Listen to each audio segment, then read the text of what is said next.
Now I have the honor of introducing to you our guest speaker for today. It is Professor Taylor Curtis, and I'll go ahead and read her bio.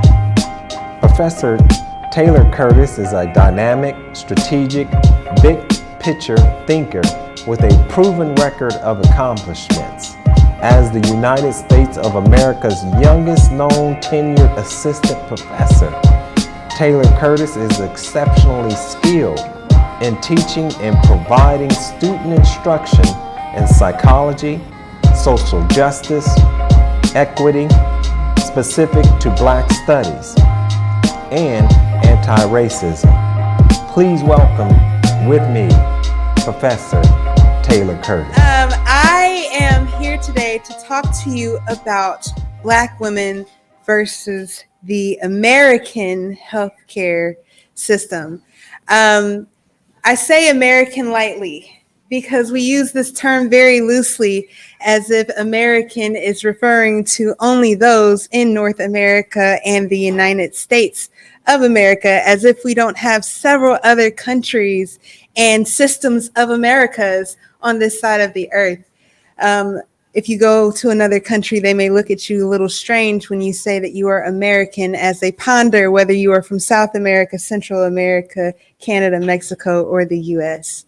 As we talk about this, I want you to recognize that this is not limited to the Black woman.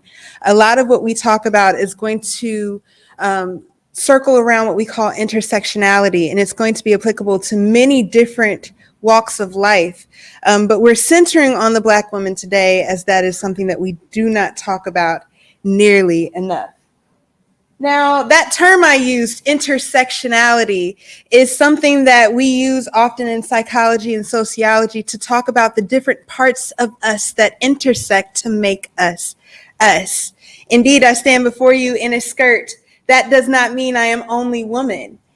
I might look a certain way because of my ethnic heritage, but I am not limited to just that.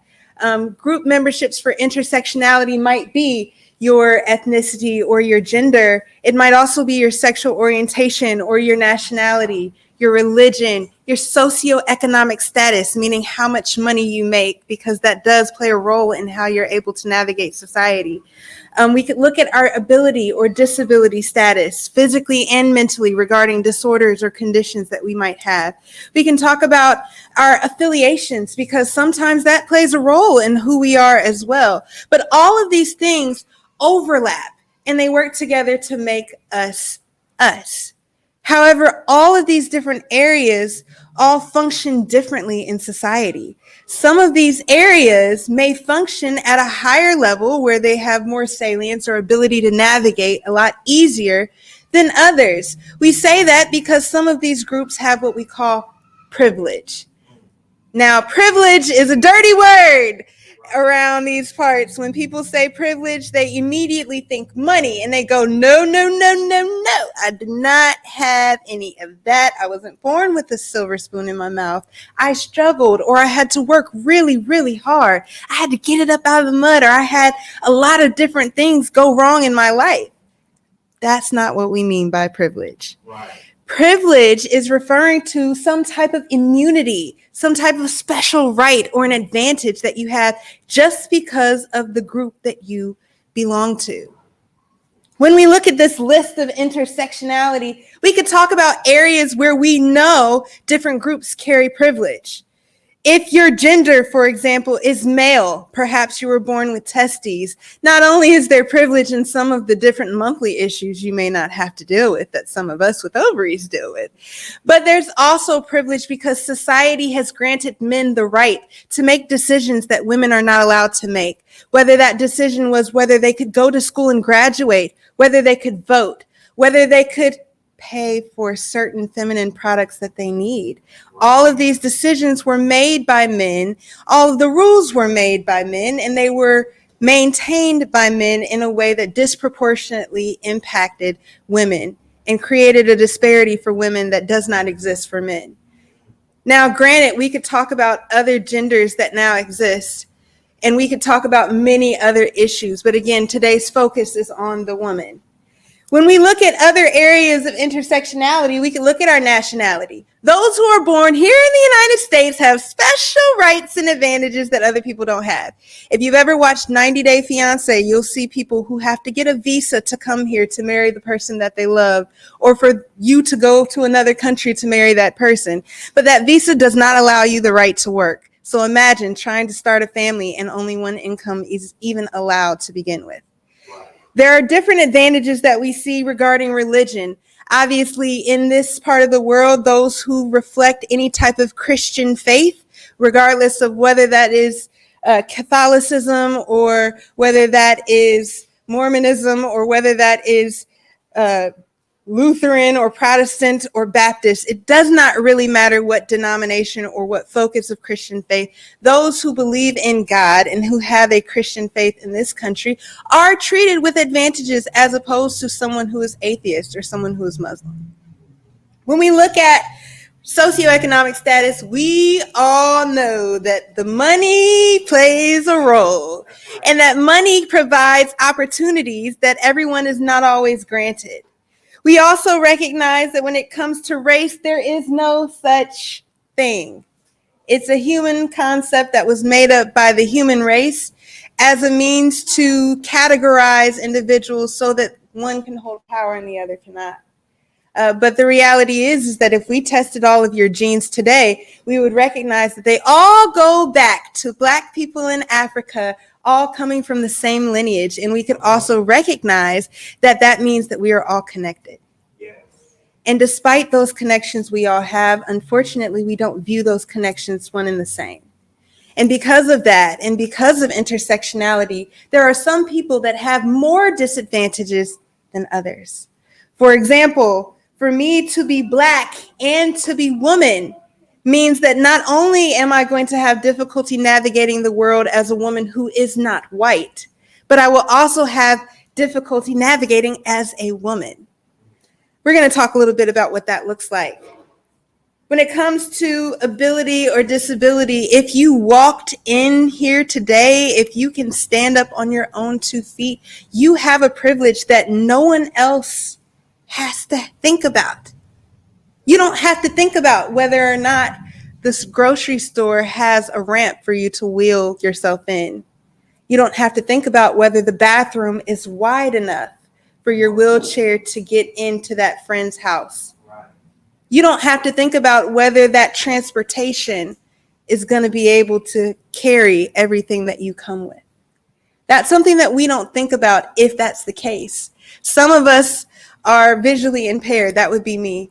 I don't know how people wake up just seeing every day and not realize how amazing that is when I wake up and I look really, really odd trying to figure out who's who and what's what. That's right. As we look at all of these different areas, we recognize that privilege is a very important thing. It gives you a voice in areas where you otherwise may not have one. It gives you a responsibility in areas where other people don't have the same responsibility.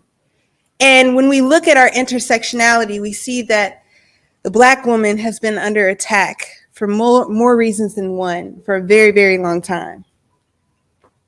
Now, when we look at what that attack looks like, it looks like dominance. Dominance comes in many different shapes and forms, but it's designed to maintain power while the other group does not have that same power. If you ask a powerful person what's their biggest fear, it would probably be to lose power. Right. And when you ask other people who hate different groups, why do they hate them? It's got something to do with that power. So techniques of dominance often start with creating an internal perspective. And that internal perspective forms in ways that we like to call prejudice and stereotypes. Prejudice is this internal attitude. It's a negative attitude, and it is unfair towards a particular group just because of who they are. And when you look at prejudice, we must admit that yes, we all have them. And I often tell my class and my students when I'm teaching, everybody raise your hand, and they all raise their hand, and I say, repeat after me. And I say, I have prejudice. And they usually get to I have, and then they're like, now wait just a minute. What do you want me to admit to? And I tell them, I want you to admit the truth. We all have been inundated with information.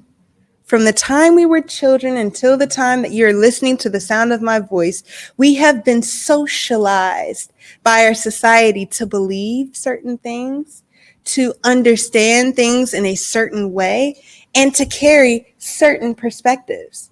And those perspectives have all been shaped by the things that we see, the things that we hear, and the things that we experience, whether they are direct or indirect.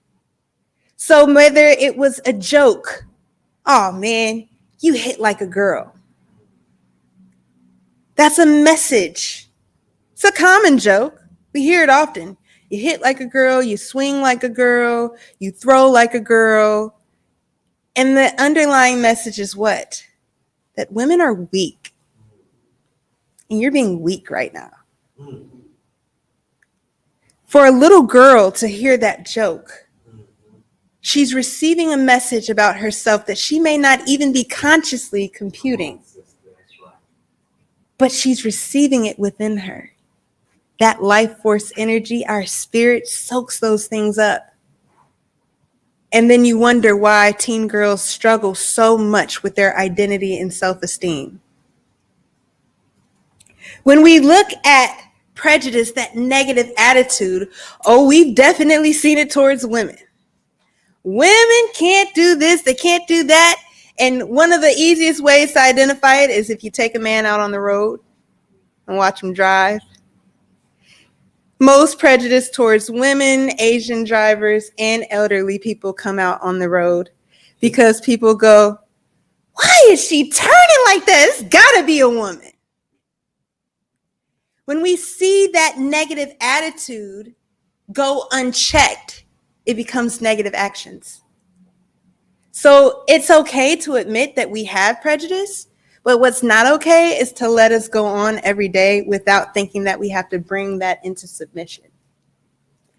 When we look at individual and institutional ways that we see prejudice taking place, we end up seeing doctors who make assumptions that this Black woman doesn't quite feel the same amount of pain as this white woman. Therefore, we're not going to prescribe her the medication she's requesting. There's an epidemic going on, right?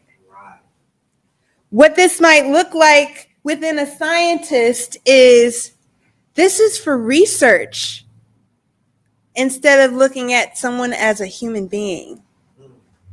What it might look like in legislation with your legislators is one of my very interesting quotes from your U.S. Ohio senator of last year. Why do colored people have coronavirus so much more? Is it because they don't wash their hands? I understand that African Americans have a higher incidence of chronic conditions, and that makes them more susceptible to death from COVID. But it does not make them more susceptible just to get COVID, if we know it's twice as often correct.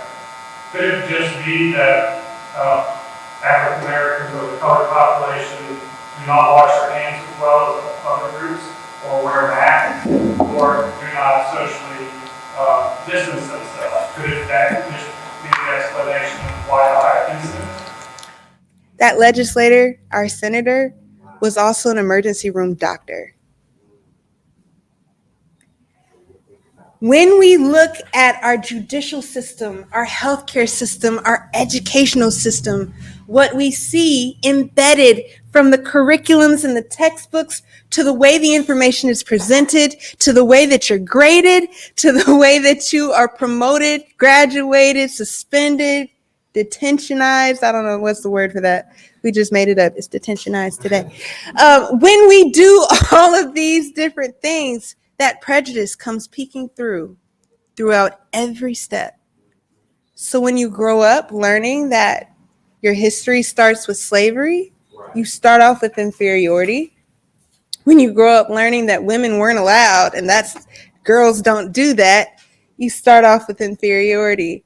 So imagine the Black woman as she progresses through life in a world that sees her as a double threat. When we look at the way prejudice comes through, not only does it come through in our internal perspective and how we carry ourselves, our demeanor, our thoughts, our attitude in that moment, our body language towards individuals, it also comes through in our stereotypes, these generalizations that we have about people just because they belong to that group.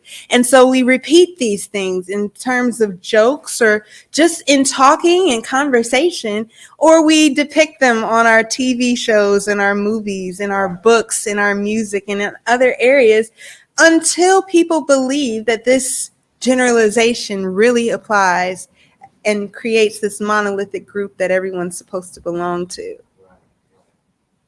What does that look like institutionally? It might look like a textbook where this textbook was actually from Pearson, the publisher's Pearson. Their textbook was, I think, like flagged and pulled off the shelves in 2017 because of this chart where it said, here are some things that you should know, nursing students, medical students, doctors and nurses and surgeons, about specific groups of people. For people who are Arab or Muslim, you need to know that they should not and may not request pain medication because they're going to thank Allah for the pain as if that is the result of a healing medical procedure. For Jewish individuals, they may be vocal and demanding of assistance. They believe that pain must be shared and validated by others. If you're an upcoming nurse or a doctor, you might have just learned to ignore someone's extreme issues or to expect not to treat individuals, which means you may not offer treatment, which means you're not going to listen to the symptoms, which means you're going to go back to, they're loud and demanding. That's what my medical professional teacher taught me, right? For Hispanics, it said, which is funny, Hispanics, right? The term Hispanic comes from people who are from Spain or Spanish descent, but really Latinos usually don't take to this term Hispanic because the U.S. Census data likes to lump Hispanics with white. And so they maintain status of saying that these individuals maintain majority when they start giving you the numbers, right? So Hispanics may believe that pain is a form of punishment and that suffering must be endured if they are to enter heaven. They vary widely in their expression of pain. Catholic Hispanics may turn to religious practices. It goes on and on and on and on and on. When it comes to people who are Black, the idea that we do not feel pain is there. This idea that because of the melanin in our skin, that there must be a level of thickness to our skin that differs from other people. The idea that perhaps if you were to scrape that skin away, there would still be darker layers underneath, as if we don't all bleed red. It's actually really scary to know that this is common in our medical fields, in our healthcare system. And that stereotypes not only are harmful because this is what you believe, but they're harmful because they then impact our behaviors.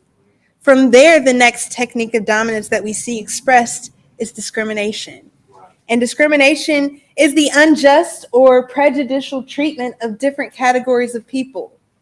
It could look like excluding, where we're going to do the research about how this disease impacts people, but we're not going to see how it impacts this group of people.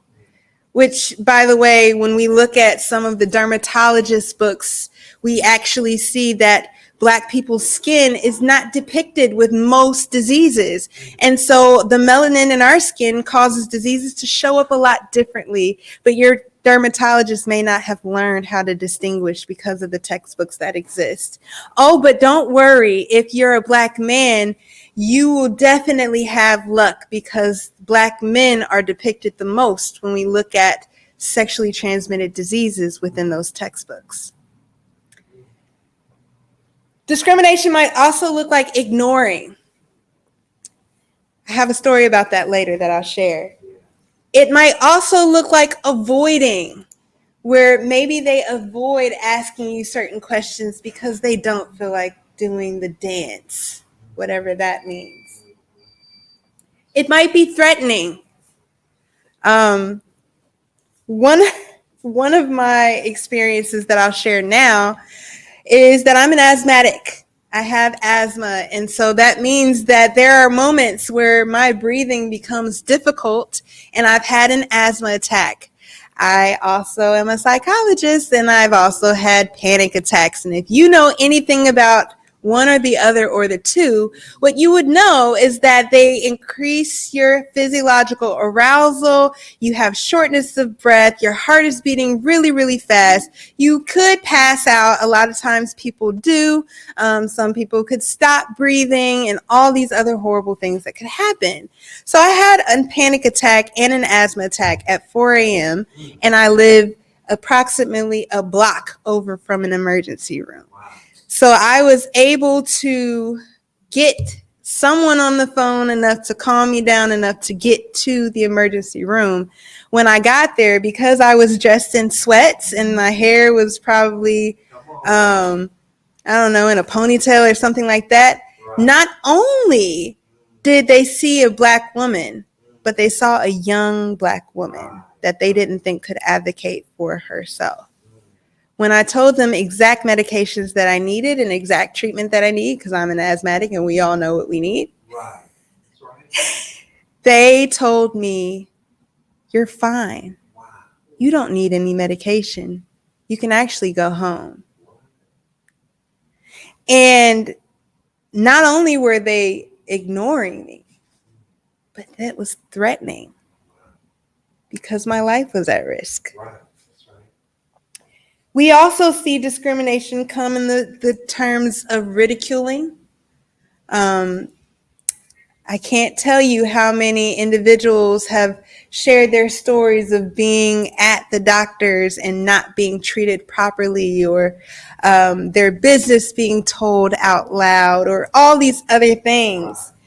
Jokes, slurs, violence, unfair treatment, all of these things are forms of discrimination, and they are presented not only by the individual with individual interactions, but also in the system, within the policies, within the practices, within the things that have become the standards and the norms, and within the foundation of how a lot of these processes came to be.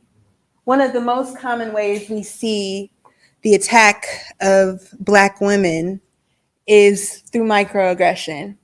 Microaggression can be verbal, it can be environmental, it could be behavioral, it could be on purpose and unintentional. And all of these things are communicating some type of derogatory message to the minority individual. And for Black women, we experience this all too often, whether it's in some type of obsession about the way that our bodies are shaped. What they call her now, Sarah Bardaget, who was paraded around Europe as a circus act, where they molested her, groped her, raped her on stage in front of crowds because her voluptuous Black body was just so different. Even down to using her body as a display in a museum for people to see. We also see microaggression coming when people have these conversations about your appearance. I found it very interesting that the Black woman doctor I used to see, most of her stuff, most of her services were all centered around changing your body. instead of just taking care of the one that you naturally have been given. We find that sometimes this looks like us being that exhibit where we want to touch and stroke and experience. But a lot of times it also comes just in those ways of indignities. I don't see color when clearly you know the difference between red and yellow. Or, of course, everyone can have everything that they need. Healthcare is accessible to everybody when they know that there are particular things that are set and instituted to make it more difficult for people of color to achieve. This goes to the isms. The isms, racism, sexism, ageism, ableism, all the isms come down to is a very simple formula: power plus prejudice. When you have that negative attitude towards individuals who are different or who belong to a certain group, and you add institutional power, you now have an ism. Just think, you never call a woman sexist. She could hate men and be prejudiced. She could most certainly discriminate. She could believe in stereotypes. She could enact microaggression. Not really with men, because they really don't count. But when that happens, she's just being prejudiced. When the roles are reversed, he has the institutional power on his side, whether he wants to benefit from it or not. It's not a choice. We've been put into these positions for a reason. We must learn how to use the position. As a woman who understands these positions, Harriet Washington took it upon herself to write the book Medical Apartheid. Right. I would encourage you to get this book and read this book if you haven't already. It's less than $20 on Amazon, but it will give you a lot of clarity into understanding what happens when the system is embedded with racism.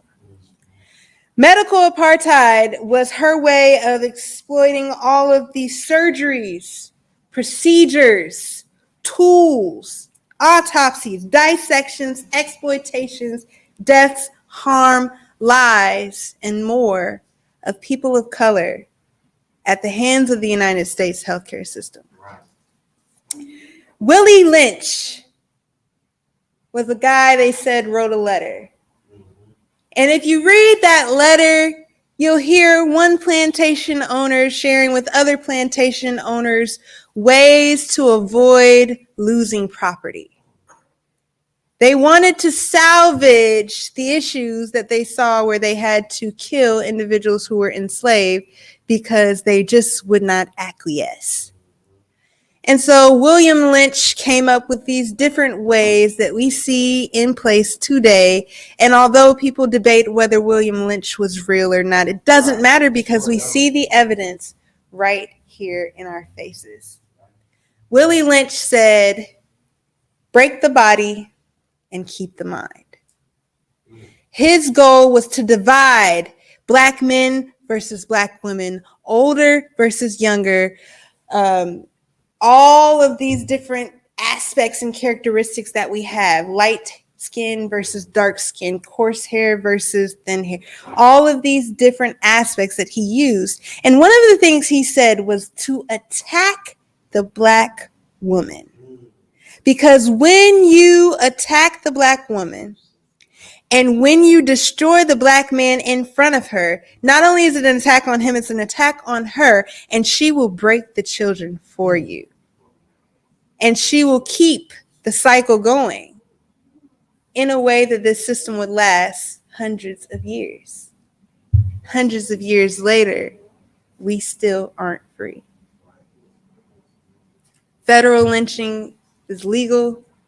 Slavery under the 13th Amendment is legal.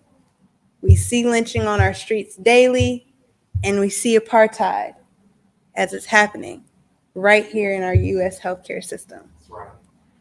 When we look at Harriet Washington's book that she wrote in 2006, she outlines many different individuals, and as you start to do research yourself, you will see many different individuals who have had these experiences. Keep this image in your mind. We're going to take a look at some of these experiences and what that looks like. When we look at discrimination and the isms in our healthcare system, we can look at different time frames and different specific things that happen that just give you a snapshot of what it has looked like behind the scenes.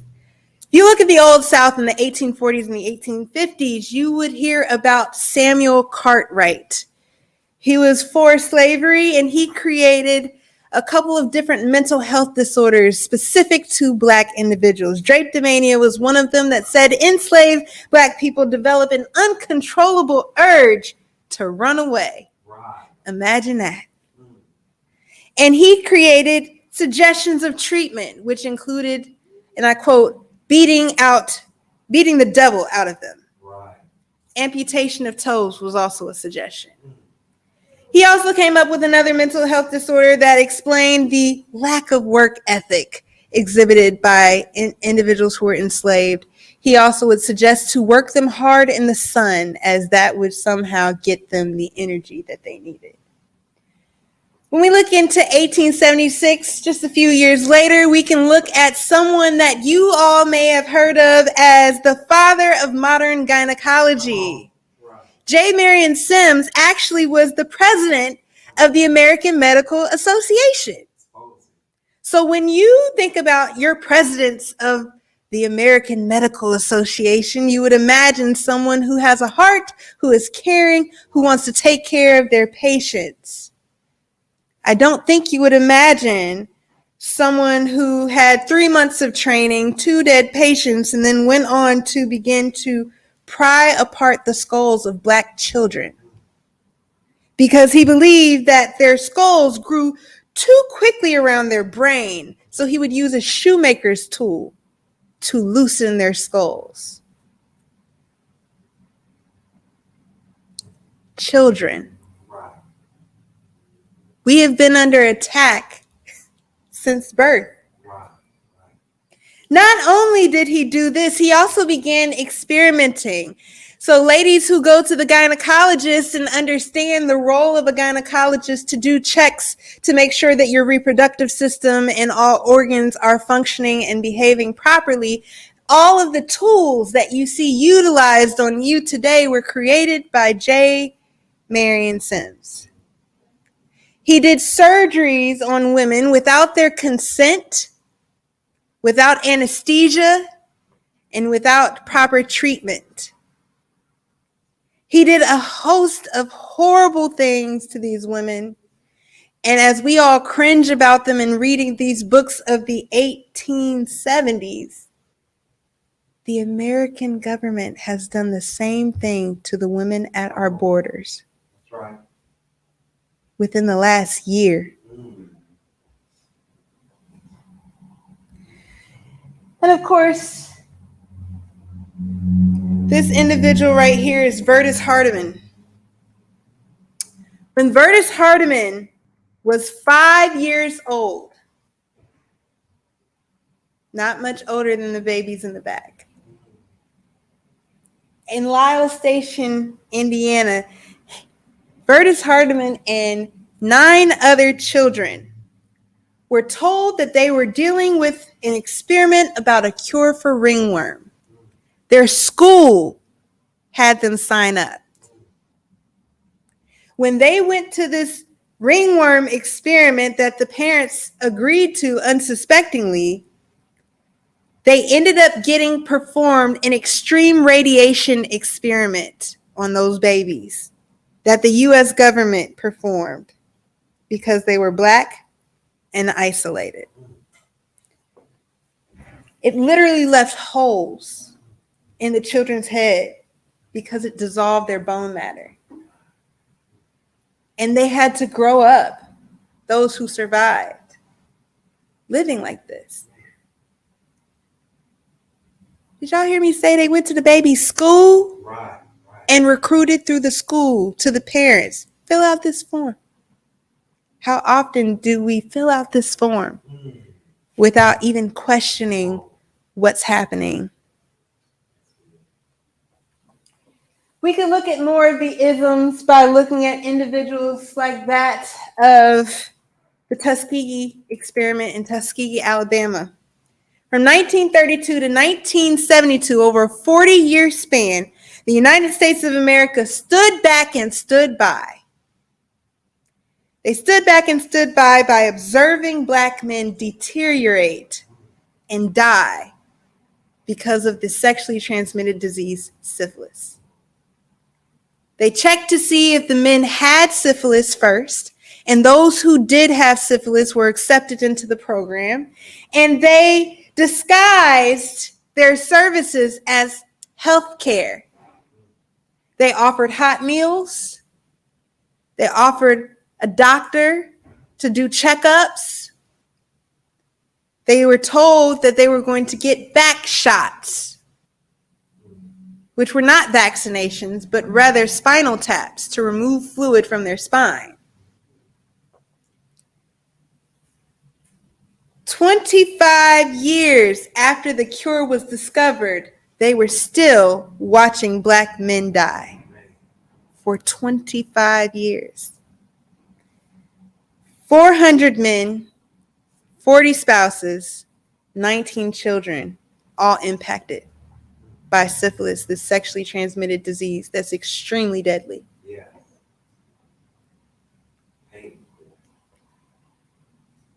I wish I could say that that's where everything turned around. Right.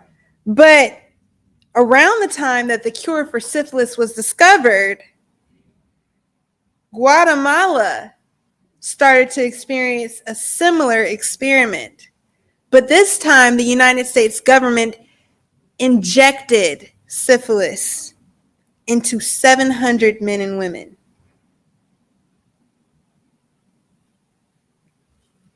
It starts to make you think, Right. doesn't it? Yes, it does. Starts to make you question Right. motives Mm-hmm. when you're asked to do certain things or incentivized to do certain things. Hesitance. Right. That's right. In 1951, Henrietta Lacks went to Johns Hopkins. She complained of issues, and they ended up having to cut a cervical tumor from her body. Henrietta Lacks died in 1951.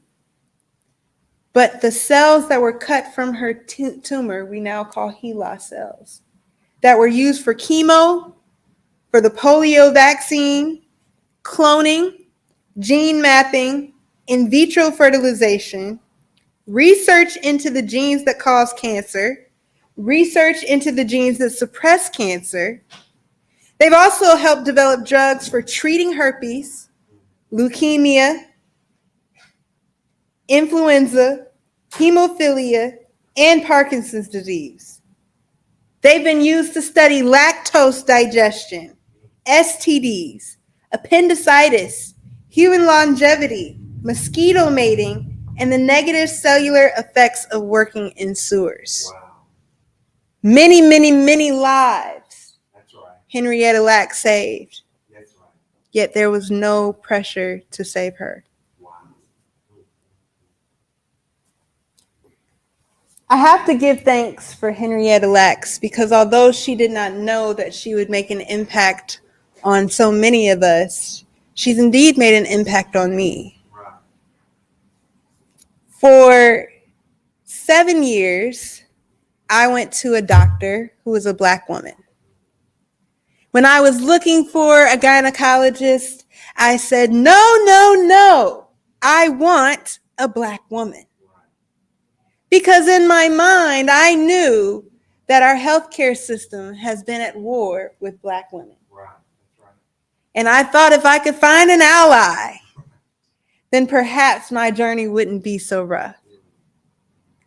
And I found one, and she was great, and so many great accomplishments. I wish I could tell you the details, but I'll just say some big Black women in the entertainment industry endorsed her, and she was local.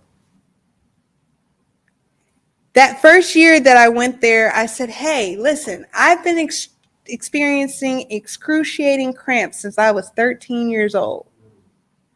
And I've had the bad days at school and the bad days at work and the nausea and been on the floor. And it's just bad. I know it's bad. And everyone's always said, you need to get on birth control. But I want to know what's going on with my body. And that doctor said, yeah, cramps happen. It's fine. We can get you on some birth control. Her message went along with the same message I had been hearing for years. Everybody's got the same message. Everybody's got the same opinion. Good enough for me, right?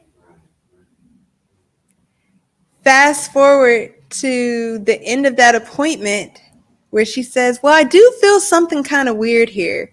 We need to check it out. My very first time seeing a gynecologist, I already had a fibroid tumor. Now, fibroids are common and usually aren't very, very damaging to the woman's body in some situations. But it was something I wanted to pay attention to. Throughout a course of 6 years, I kept asking about these cramps or this fibroid tumor, or something just doesn't seem right. And now I have migraines and there's other symptoms that just seem to get worse. And she goes, no big deal. We won't worry about it unless it gets like big. I said, well, how do you know how big it is if you haven't looked at it in 6 years? Right. Year 7 with her, I just felt like, okay, you're just not listening. Not listening to what I'm asking you or what I'm telling you. You're not willing to do the ultrasounds when I ask you. I'm paying for it. What's the deal, lady? I started seeing her nurse practitioner, a white lady who listened, who knew.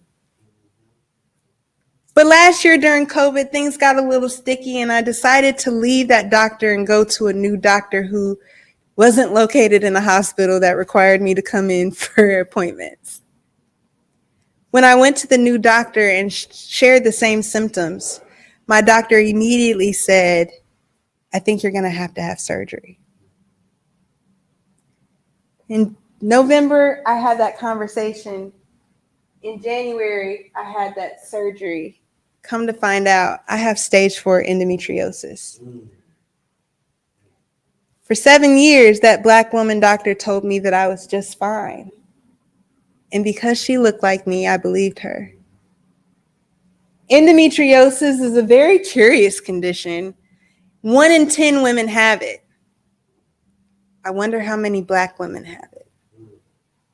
Endometriosis is not really explainable. We don't know exactly why it happens. We can only tell you what happens. And what happens is the uterus that typically holds a baby for a woman who's pregnant somehow develops lining outside and inside to protect the baby. It's only supposed to grow on the inside. So every month that a woman has a period, I bleed on the inside and the outside. In addition to that, that tissue not only comes out and just ends up in the wrong places, but then it starts to stick to different areas of the organs. A lot of people refer to this as a woman problem. The reality is that not only does it affect the reproductive organs, but sometimes this tissue breaks off and attaches to your lungs, your gallbladder, your heart, and many other organs. And if you have extreme cramps as a woman during your cycle, that is not normal. It's not a sign of fibroids. It's a sign of endometriosis. But they can only detect it if they do a surgery. Most doctors aren't going to do a surgery if they don't listen to you. The other thing they check for is your family history, but Black people don't like to share about their personal private issues. We've been so attacked that we don't even share with one another. and we don't pass on the information. Right. It wasn't until I shared with everyone that I was having surgery that 2 great aunts, a grandparent, and other family members said, "Hey, me too." So you're a little late. Because had you told me that years ago, I would have known more about what to look for. Thankfully, I had a mother who shared with me all of her personal information to make sure that I had some sense of what was going on, which had I not had that, I probably would have completely avoided this issue until it was too late. This is the inside of me. And I don't mind you seeing. When you look at my actual ovaries here on the, I'll stand over here. Here on the left is my bladder, where you can see little dots of endometriosis on the bladder. Here's my uterus where a baby would be if I ever have one. And it's covered all over it. You can see a little bit of one of the ovaries also covered. The left ovary you can't even see because of how covered it is. Stage 4 is, as you hear with other things, the worst stage possible. When they opened me up and saw this, they immediately wanted to remove all the organs. And the fact that it was already on my bladder is a very big concern. Previous to that, I had already told them, like, I might want to have kids in the future, so let's avoid that if possible. So now I literally have to go through egg freezing and possibly in vitro fertilization that Henrietta Lacks made possible. We see this all the time, a constant cycle of Black women under attack within our medical fields, within the medical health fields. We even see it when it comes to maternal mortality and infant mortality when it's actually time to have kids. Black women are more than 3 times more likely to have a maternal death than white women in the United States. Just like Black men are 3 times more likely to die at the hands of the police. You see the trend? Yeah. Even in the US, where the infant death rates for all age groups is shown to be dropping, Black infants still die at twice the rate as white infants. So what we see is that there is a consistent issue here. But it's not just the healthcare system itself. It's all the supplemental systems that go along with it. When we look at the education system, therein lies the problem. We see the racism embedded in the way that you're taught, and now here you are only doing what you were told. In addition to that, we don't teach critical thinking skills the way that we should. We teach to test. I should know I'm a teacher.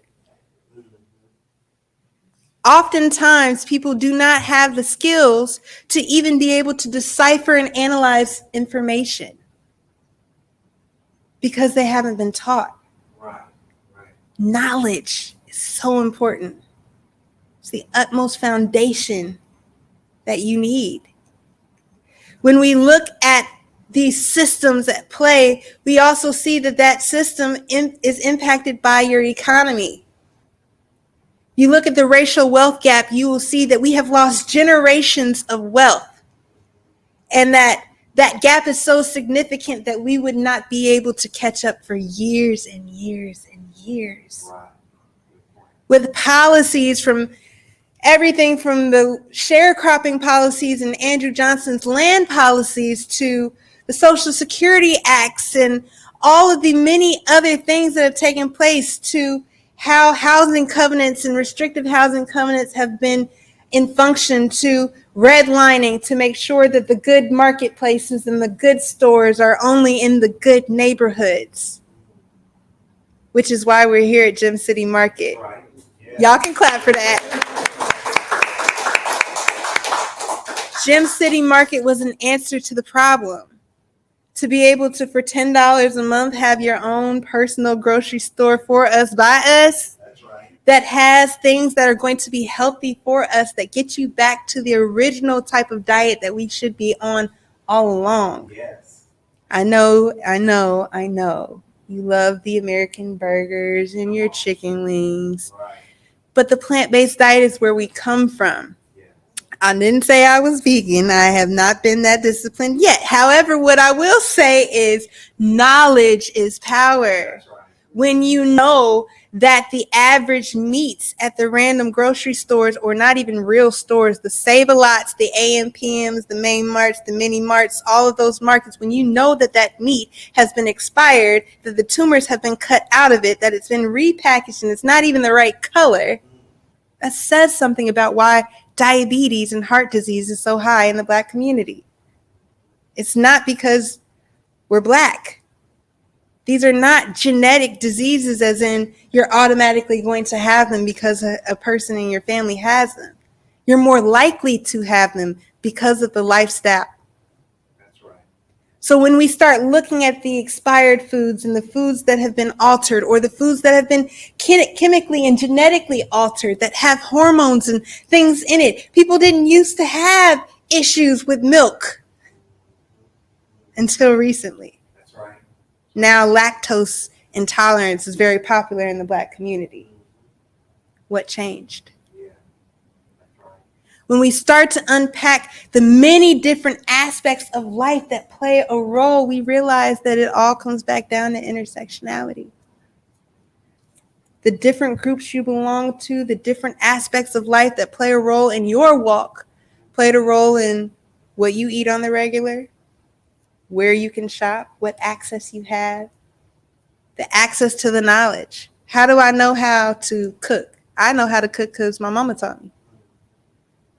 We know about that because our grandmothers taught us. But in this world today, it's getting more and more difficult to pass on the knowledge. There are more distractions and more systems somehow conveniently set up to get in our way. It's important that we have the knowledge and then that we are willing to share it with others so that you don't have the same issues as the next person. So what do? How do we deal with a system that is warring against us?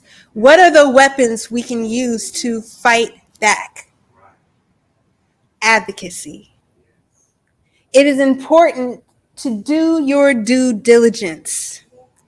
Do your due diligence means do the research and acquire the knowledge. And if you don't have the knowledge, you acquire it elsewhere. Who is a credible source? Who can I trust? Who can I talk to as I prepare for this event or this surgery or this doctor's appointment? Is there someone who could represent me if I needed it? Before I went to that surgery, I called one of my friends who was a nurse. I told her what hospital I would be in. I told her who my doctor was. I told her exactly what procedure I was having and how to find me. And I told her, if anything happens, I want you there because you're in this field and you know how to advocate for me. Do your due diligence when it comes to researching the facilities that you go to. If you're looking for a doctor, we have 5 Rivers right here in Dayton with Black people who care about Black people, making sure that you're getting taken care of properly. Do your due diligence to make sure other people have the knowledge as well. Make sure that they know, hey sis, you're getting older. Young girls are becoming women and starting their cycles at a much younger age. 8-year-olds are having babies. Why are you waiting until that little girl is 19 to take her to the doctor? If her body is doing things at 8, she needs to be in the doctor at 8. So she not only understands the responsibility to take care of her body and the responsibility that she now has of procreation and the responsibility to choose whether or not she should or should not be procreating right now, but she also needs to know, because these issues started when I was just 13. We need to do our due diligence to tell that guy, hey, bruh, it's okay to go to the doctor. That is masculine. That is sexy. that is healthy. That's right. Go to the doctor. And have somebody with you. Be willing to do the due diligence to be that person. Because we need that. Another weapon that we have is to make the invisible visible. Sometimes we don't know the exact words to articulate our needs. Sometimes we don't understand the medical jargon.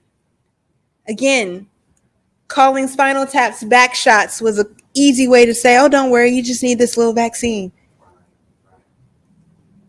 So if you don't understand the jargon, then you need to make the invisible visible. I don't know what you're talking about. I need you to put it in plain terms. I need someone else to go over this with me so I can make sure that this makes sense. Hospitals have advocates. Use them. Making the invisible visible might just mean, will you document in my chart that you're refusing to give me that treatment or to run that test? I just want to document it. Making the invisible visible might mean wearing that suit or that nice outfit to the doctor when you get there. Why we have to do that? I don't want to do that. I'm not saying that you have to do that, but it makes the invisible visible because you treat me nicer when I look like this. And then maybe you could ask that question, would you have treated me the same if I had on sweatpants? Making the invisible visible might mean just saying out loud, well, these doctors aren't listening to me. I'm not being heard. I think I need a second opinion. Go get that second opinion. The more the merrier. Please go get the second opinion, the third opinion. Keep talking to people. That's the only way that you're going to get to the resolution that you need. Document everything. From what you're eating and how you're feeling to how this happened, how to describe it. If you don't know, you should learn. Some people don't know how to describe their pain. Is it sharp? Is it dull? Is it constant? Is it random? Some people don't know what to say. Do your due diligence. Figure it out. And again, the more the merrier. The more people that are on your team to help you, the better. Don't think that you're burdening someone or that you're bothering someone. Instead, you need to think that we need to be united. That we need to have the mentality of collective responsibility. Where we need to take on one another's problems as our own and where we need to stand together. Speak up and speak out. If you're not sharing your story with the next person, how are you helping anyone learn? And what did you go through all of that for? It is so important that we recognize that we are warriors in this battle. That we have an option to fight or we have an option to sit back and allow these things to continue without ever bringing knowledge to the table. And just so you know, now that you know, you're responsible. That's right. It is important that we as a community decide that it is our time to unite. That's right. It's our time to come together. The principle of Ubuntu suggests that I am because you are. I exist because we exist. I can't be all that I can be until you can be all that you are. We need each other. And so if we stick together, we educate one another, if we invest in our own communities, if we share the knowledge, we'll learn that there are healthcare systems that are available for us, that there are insurance options and sliding scales and other advocates in places all around here. We have to take advantage of those and stop servicing the places that have never been there to serve us. Planned Parenthood had a founder who literally created her business out of Hitler's ideology. She said, let's figure out how we can create a superior race by eliminating Black people through abortion. Yet the Black community goes to Planned Parenthood so often without even knowing, because they're offering other services.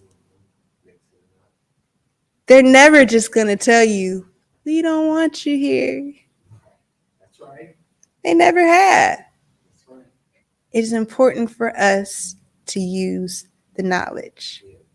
And so I encourage you today to recognize that Black women's lives matter. That's right. And we are all warriors in this fight against the medical apartheid. That's right. Thank you.